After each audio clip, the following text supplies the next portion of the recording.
సిన్సియర్గా దాత ఎవరన్నా ఉన్నారంటే అది ఒకే ఒక్క పేరు చదలవారి శ్రీనివాసరావు. కరోనా టైంలో నిర్మాతలకి డైరెక్ట్ వాళ్ళ అకౌంట్లకు డబ్బులు వేసి, అటు ప్రొడ్యూసర్స్ కౌన్సిల్ నిర్మాతలకి, అలాగే ఛాంబర్ నిర్మాతలకి, అలాగే ఛాంబర్లో ఉన్న డిస్ట్రిబ్యూటర్స్కి, అలాగే పేస్టింగ్ బాయ్స్ కానించి, లైన్ ఇన్స్పెక్టర్లు కానించి, రిప్రజెంటేటివ్స్ కానించి, ఇండస్ట్రీలో 2 రాష్ట్రాలు, ఇటు ఆంధ్రప్రదేశ్ అటు తెలంగాణ 2 రాష్ట్రాలు వాళ్ళ అకౌంట్ నెంబర్లు తీసుకుని అకౌంట్లకు డబ్బులు వేయటం జరిగింది. 24 క్రాఫ్ట్లకి కూడా ప్రతి క్రాఫ్ట్కి వాళ్ళకి డబ్బులు వేయటం, మళ్ళీ ఎవ్రీడే 2000 నుంచి 2500 మందికి ఇక్కడ కౌన్సిల్లో ఇచ్చేసి శానిటైజరు, మాస్కు, క్యాష్ ఇస్తూ అలా పంచి ఆ మొత్తం కోట్లాది రూపాయలు ఒక సింగిల్ వ్యక్తిగా ఖర్చు పెట్టారంటే అది ఒక్క వన్ అండ్ ఓన్లీ చదలవారి శ్రీనివాసరావు ఒక్కళ్ళే. దాని తర్వాత 4650 మంది చిత్రపూర్లో అందరూ రోడ్డును పడి ఎవరికాళ్ళు ఇప్పుడు మా ఫ్లాటు మాది డూప్లెక్స్ ఉంది, మాది 3 బెడ్రూమ్ ఉంది, మాది 2 బెడ్రూమ్ ఉంది, మాది ఈడబ్ల్యూఎస్ ఎల్ఐజీలు ఉన్నాయి అనుకుని హ్యాపీగా కళ్ళు మూసుకుని పడుకున్న వాళ్ళకి వాళ్ళది కాదు.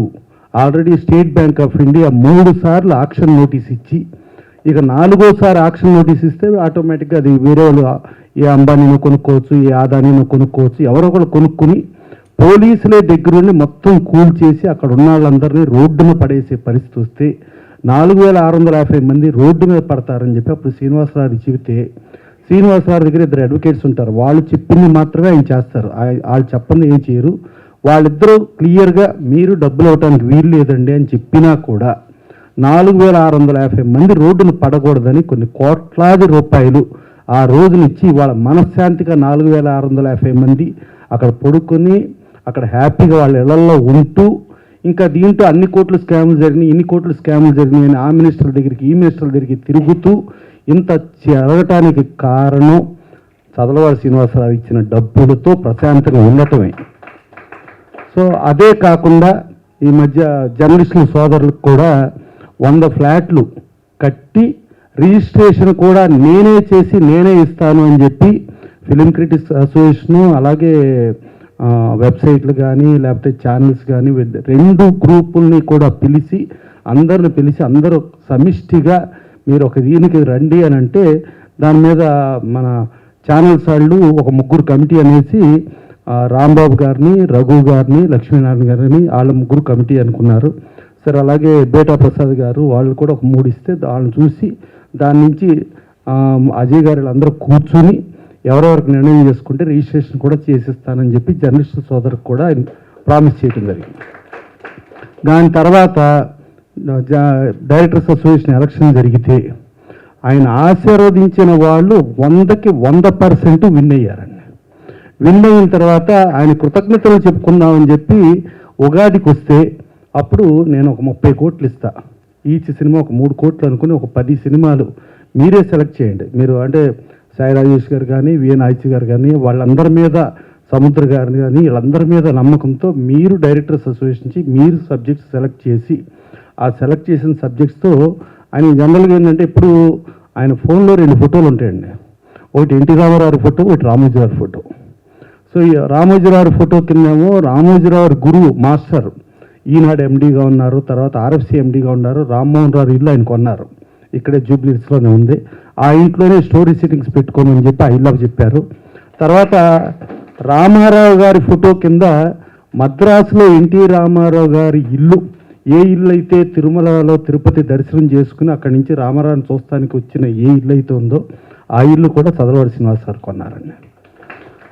కొని ఇవాళ ఇంటికి ఆయన కొన్నద రేటు కంటే డబల్ పైన రేట్ వచ్చి అమ్ముతారా అన్నా కూడా దానికి 100 రెట్లు ఎక్కువ ఇచ్చినా కూడా నేను అమ్మను అని చెప్పి ఆ ఇంటిని ఒక అద్భుతంగా, ఒక రామారావు గారికి ఒక గౌరవప్రదంగా ఉండేటట్టుగా డెఫినెట్గా మద్రాసులో ఎంజీఆర్ గారిని చూసుకోవచ్చు, శివాజీ గణేశన్ గారిని చూసుకోవచ్చు, రాజ్ కుమార్ గారిని చూసుకోవచ్చు, ప్రేమ్ నజీర్ గారిని చూసుకోవచ్చు. ఈ 4 రాష్ట్రాలకు సంబంధించిన ఏ నటీనటులకి లేనంత గౌరవం ఆయన ఆ ఇల్లు కొని ఆయనకు ఆ గౌరవం ఇచ్చేస్తా.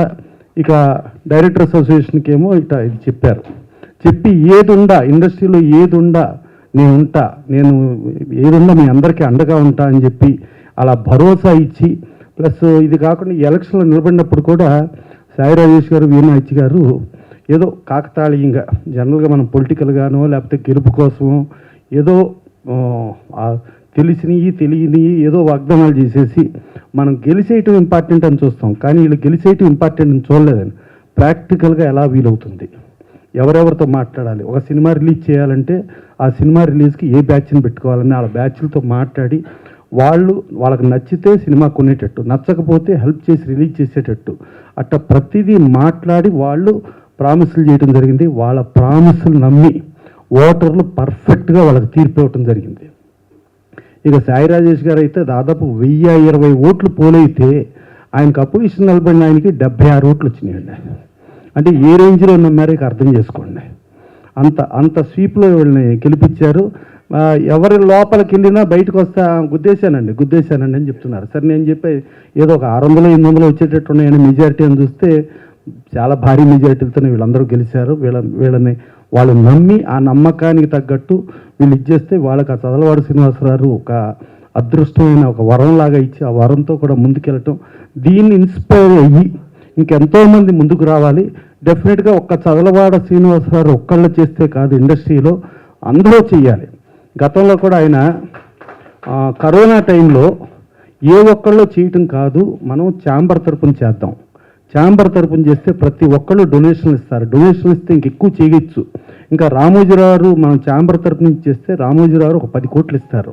అట్లా ప్రతి ఒక్కళ్ళు ఇస్తే కొన్ని 100 కోట్లు రాగలిగితే ఇంకెంతో చేయొచ్చు అని చెప్పి ఆయన చెప్పడం జరిగింది. బట్ అది ఆచరణలోకి రాలేదు. సో ఇట్లా ఒక ఆర్గనైజేషను, ఈ ఆర్గనైజేషన్ నమ్మి రావటం, దీన్ని ప్రతి ఆర్గనైజేషను ఫాలో అవుతూ డెఫినెట్గా చదలవాడ శ్రీనివాసరావు లాంటి వాళ్ళని మనం కాపాడుకుందాం. వాళ్ళు ఇండస్ట్రీని కాపాడతారు. Thank you.